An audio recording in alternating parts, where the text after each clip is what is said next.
My mom, she's been diagnosed with terminal cancer. They've even told her she doesn't have much time left. What do I do?" Yeah.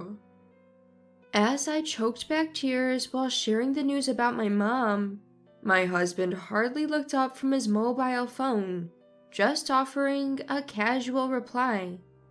I couldn't hide my anger at his indifferent reaction, but I hadn't approached him to vent my anger. "I want to spend her last days with her. I want her to live here with us. I promise she won't be a burden." What?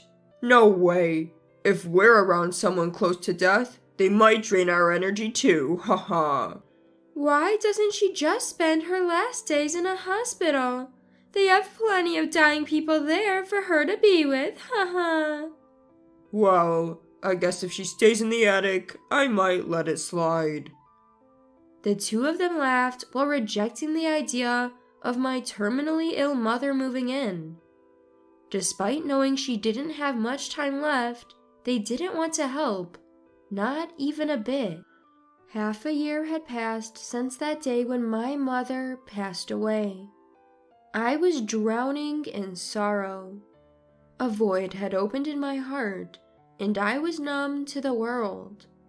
Then one day, my husband said he needed to talk. My mother has been diagnosed with terminal cancer. So what?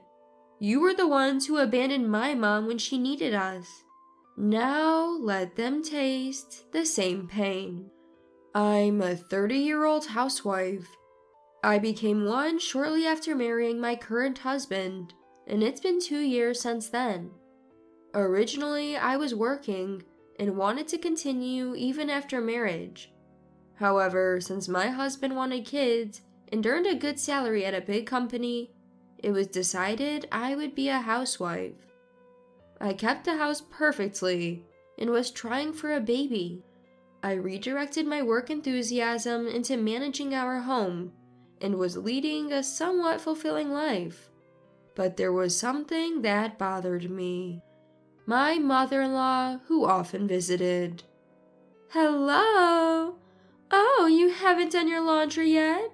It seems you haven't vacuumed either. What have you been up to all morning?" "I'm sorry, I had to visit the city office this morning. Let me make you some tea. Please have a seat." "I'd prefer coffee. Don't you have coffee?" "We do, but it's just instant coffee." "Really? You're going to serve me instant coffee? Can't you just run to the store and grab some freshly brewed one?"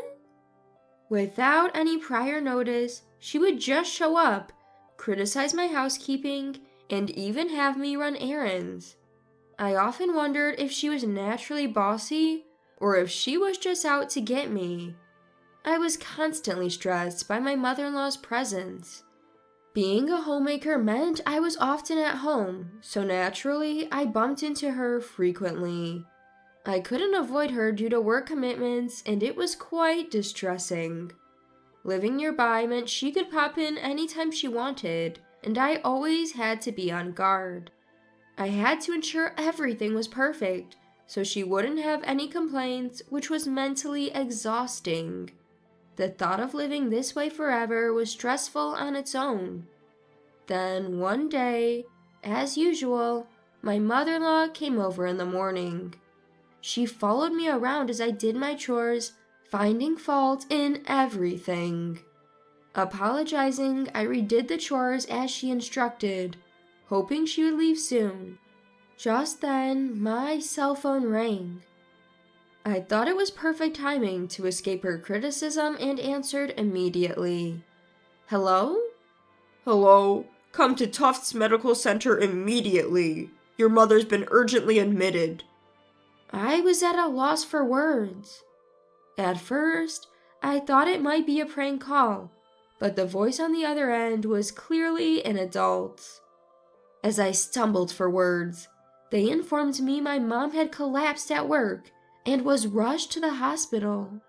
My mom, turning 67 this year and living alone, was still working part-time. She had always said she felt young and healthy, so this call caught me completely off guard. My mom has collapsed. I need to go to the hospital. Hold on a minute. You're just going to leave me here? It's summer. Maybe she just got a little heat stroke. Isn't it a bit premature to be so concerned? Don't be ridiculous. I'm going to the hospital now. Excuse me. I was irate that my mother-in-law showed no concern, but I rushed to the hospital. Thankfully, by the time I arrived, my mom had regained consciousness. Seeing her smile when she saw me made me feel a little better. A weight was lifted off my shoulders. I took a deep breath, relieved she was okay. I was so scared when I heard you'd collapsed. I'm sorry for worrying you. I've been lacking sleep lately, maybe, that's why. But don't worry, I'll take better care of myself. I'm just glad you're okay. But do take care of yourself, alright? As always, seeing Mom's cheerful face brought a wave of relief over me. But watching her, I realized that while she was trying to appear upbeat, age was starting to take its toll. When I'd gotten the call that she'd collapsed, a terrifying thought crossed my mind. What if she never woke up? So, when she regained consciousness, my relief was immense. Mom had to be hospitalized for a short while and undergo comprehensive medical tests.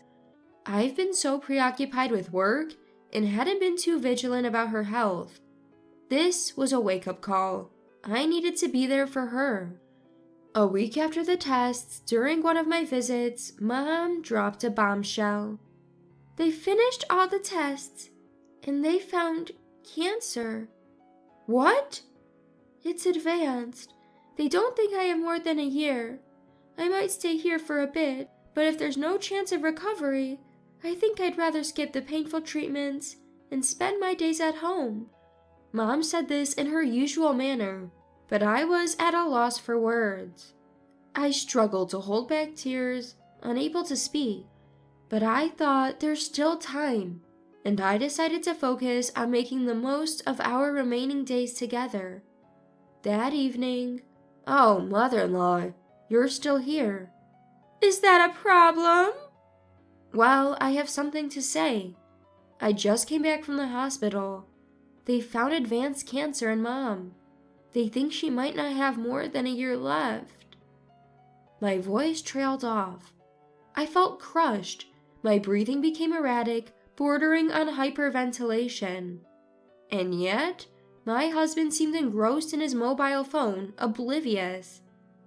After taking deep breaths, I gathered myself and continued. I want to be with Mom for her final days. We won't cause any trouble. Can she stay with us? You want someone on death's door in our house? Absolutely not. It's unsettling. Why not let her stay in a hospital? There are plenty of dying people there. She'll fit right in, haha. Well, if it's the attic, I might consider. The two of them casually made these remarks as I desperately tried to hold back tears. In that moment, the trust I built with my husband and the rapport with my mother-in-law crumbled. What do these people think of life? Are their own feelings the only ones that matter to them? I never thought he could be this heartless. I clenched my fist, struggling to control the urge to hit him right then and there. You never said it would be a bother. I'll take care of everything if she needs help. Mom can live in my bedroom. I won't be a burden to you at all. It's not about that. It seems you have a bizarre taste in wanting to be around someone on the brink of death, but I don't share that. Shouldn't she be in a hospital anyway? Picky patients say they want to spend their final days at home. Why not just leave her in a hospital? You have duties as a housewife. Caregiving is too much for you. I felt like I was about to snap if I talked to them any longer. Without another word, I stormed out of the house. The door slammed behind me loudly enough that they would know just how angry I was. But knowing that, I doubt it would change how they feel. My heart felt like a complete mess with sadness about Mom's prognosis and the anger and hatred I felt towards those two. I went straight to the hospital and told Mom everything they had said. I see.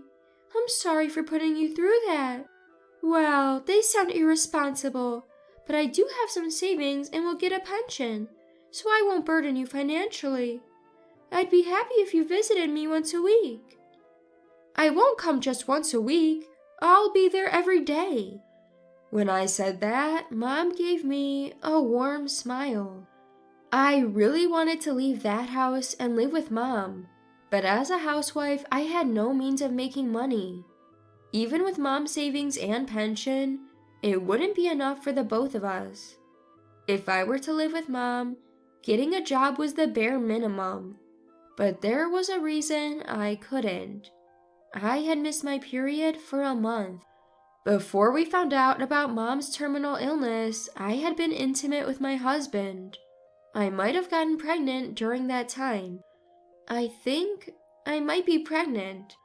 Really? That's amazing. So we're finally having a baby.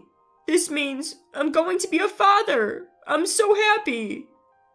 While my husband was ecstatic about the pregnancy, the joy didn't last. 6 months later, Mom passed away. It hit me like a train, and I was overwhelmed with grief. Tears streamed down my face, and all I could do was cry uncontrollably. No matter how much I cried, Mom wasn't coming back. For the sake of the child I was expecting, I tried to move on from the grief. As months passed, my belly grew, and I gave birth to a boy. He felt like Mom reincarnated, and tears of joy flowed from my eyes. However, a month after he was born, my husband contacted me. My mom, she's been hospitalized. They found terminal cancer. She's been given a limited time. I was in shock and couldn't find the words to respond. I bet my husband feels just like I did 6 months ago. Suddenly learning that his own mother is terminally ill, he's probably lost and confused. We've just had our baby, and I know it's bad timing, but I'll be taking care of Mom at our place. So, I need you to help with moving preparations and everything. With that, he hung up the phone. Is he serious? If he is, this is incredibly presumptuous. I've thought about divorcing him multiple times. Maybe now's the time.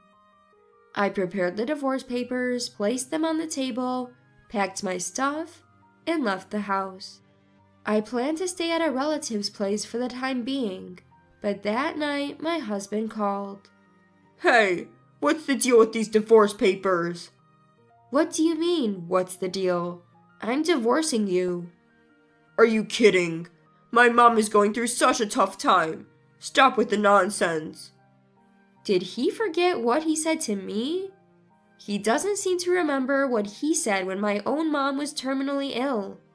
So I decided to remind him with his own words. I don't fancy living with someone who's nearing the end. She's not my family. If you want to care for her, do as you please. Seriously? Cut it out. You told me the same thing, remember? When my mom needed us, you abandoned her. So you can't complain when it's your turn. I replied. He went silent. Well, I'm not wrong. I guess he can't argue with that.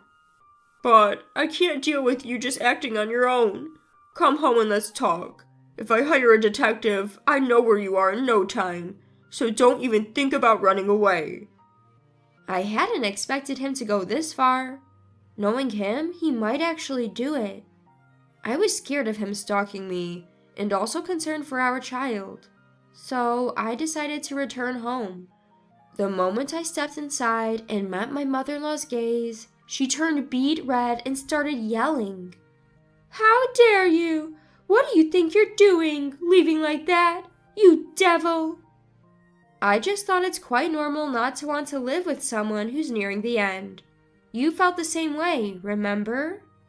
Shut up. Don't be disrespectful. After all the betrayals, don't you feel anything?